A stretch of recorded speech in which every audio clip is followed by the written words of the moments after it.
PAUD atau pendidikan anak usia dini merupakan istilah untuk salah satu jenjang pendidikan. Dalam Undang-Undang Pasal 28 Sidiknas Nomor 20 Tahun 2003, PAUD merupakan jenjang yang diberikan sebelum anak masuk jenjang pendidikan dasar antara usia 1 sampai 6 tahun. Pada jenjang PAUD, ada beberapa lembaga pendidikan di bawahnya, yaitu kelompok bermain atau playgroup, taman kanak-kanak atau TK, dan lembaga sejenis baik itu formal maupun non-formal. Setelah kita tahu pengertian dasar dari PAUD atau pendidikan anak usia dini, sekarang kita akan membahas apa itu PAUD pewaris bangsa. Pendidikan anak usia dini pewaris bangsa adalah sebuah lembaga pendidikan yang mengidentikan dirinya sebagai PAUD yang berbasis keluarga. Awal mula dibentuknya PAUD pewaris bangsa adalah inisiatif dari beberapa orang tua, khususnya para ibu, yang menyadari bahwa mereka adalah pendidik utama dan yang pertama bagi buah hati mereka dalam masa tumbuh kembangnya. Mereka pun akhirnya memutuskan untuk mendidik putra-putrinya tanpa memasukkan ke taman kanak-kanak. Namun, setelah berjalannya waktu, para ibu ini berpikir ada beberapa hal yang dibutuhkan agar sistem pengajaran bagi putra-putri mereka berjalan dengan baik dan terarah. Ada dua hal yang dibutuhkan para ibu saat itu.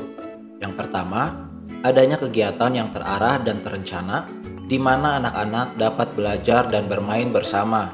Yang kedua adalah suatu wadah untuk dilakukannya pembinaan kepada keluarga.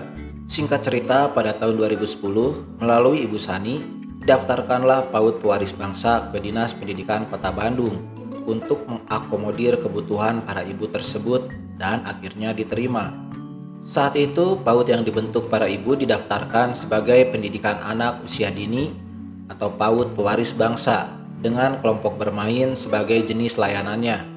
Pada data Kemdikbud tercatat dengan NPSN 697599516. Visi misi pada PAUD pewaris bangsa tidak berbeda dengan saudaranya homeschooling pewaris bangsa, dengan visi terwujudnya generasi beriman, berkarakter unggul, cerdas dan tangguh yang akan mewarisi bangsa ini. Begitupun dengan misinya, dengan menjadikan orang tua atau keluarga sebagai pendidik utama dan pertama terselenggara pendidikan anak usia dini yang bermutu demi mengoptimalkan pertumbuhan dan perkembangan jasmani rohani anak secara utuh dan menyeluruh. Semenjak tahun 2010 saat pertama kali didaftarkan, PAUD pewaris bangsa telah memenuhi harapan para ibu saat itu saat membentuk komunitas ini.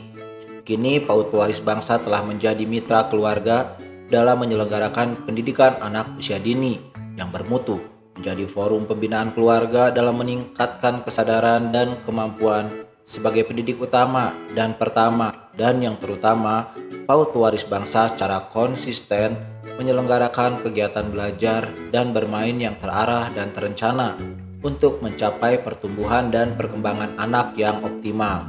Peran keluarga bagi pendidikan anak adalah hal yang vital. Ki Hajar Dewantara pernah berkata, keluarga adalah lingkungan pendidikan yang pertama dan utama. Dengan demikian, peran keluarga dalam hal pendidikan bagi anak tidak dapat tergantikan oleh lembaga pendidikan formal maupun non-formal. Dr. Raymond dan Dorothy Moore yang dikenal sebagai pencetus sistem pendidikan homeschooling pernah berpesan, better late than early. Diungkapkan oleh mereka, ikatan anak orang tua di rumah pada masa dini sangat penting dan mempengaruhi hasil jangka panjang. Ikatan ini tidak bisa digantikan ataupun diperbaiki setelahnya di dalam sebuah institusi seperti sekolah. Memisahkan anak sejak dini untuk dimasukkan ke sekolah bukanlah sebuah gagasan yang baik, tetapi justru berpengaruh buruk pada perkembangan anak.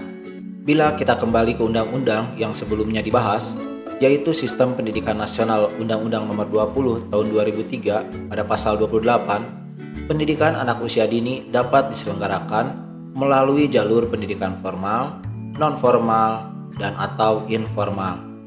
Pendidikan anak usia dini pada jalur pendidikan informal berbentuk pendidikan keluarga atau pendidikan yang diselenggarakan oleh lingkungan. Dan di sanalah PAUD pewaris bangsa menjadi salah satu lembaga yang memfasilitasinya. Sebagai sebuah lembaga pendidikan, ada hal-hal administrasi yang harus dilakukan bagi para orang tua yang ingin bergabung dengan PAUD Pewaris Bangsa, seperti mengisi form pendaftaran dan juga melengkapi kelengkapan dokumen-dokumen anak. Para orang tua dapat mendaftar melalui link yang diberikan atau telepon ke 0895 6171 54600, menghubungi admin di media-media sosial Pewaris Bangsa, atau bisa datang langsung ke Jalan Ahmad Yani nomor 96, Malabar, Kecamatan Nengkong, Kota Bandung. Dengan menjadi keluarga besar PAUD Pewaris Bangsa, Anda akan diajak bergabung ke grup WhatsApp Pewaris Bangsa, di mana para orang tua dapat saling berbagi pengalaman dalam mendidik anak, dan Anda juga akan mendapatkan info-info terbaru tentang PAUD dari admin grup. Para orang tua juga akan mendapatkan rencana pelaksanaan pembelajaran atau RPP untuk tahun ajaran tersebut. Selain hal-hal tersebut, para orang tua akan mendapatkan lembar kegiatan PAUD untuk putra-putri mereka yang sesuai dengan RPP. Jadi setiap lembar kerja untuk siswa selalu berhubungan dengan pembelajaran yang dipelajari oleh para anak pada saat itu. Selain belajar dengan para orang tua mereka di rumah, siswa PAUD Pewaris Bangsa juga dapat mengikuti kegiatan luring atau tatap muka di Taman Lansia setiap hari Rabu, Minggu ke-1 dan ke-3, dan pertemuan online melalui aplikasi Zoom setiap hari Rabu, Minggu ke-2 dan ke-4 di jam 10 hingga selesai. Dengan sistem PAUD yang berbasis keluarga ini, sang buah hati akan berkata, "Dunia sekolahku, rumah kelasku, dan ayah bunda adalah guruku."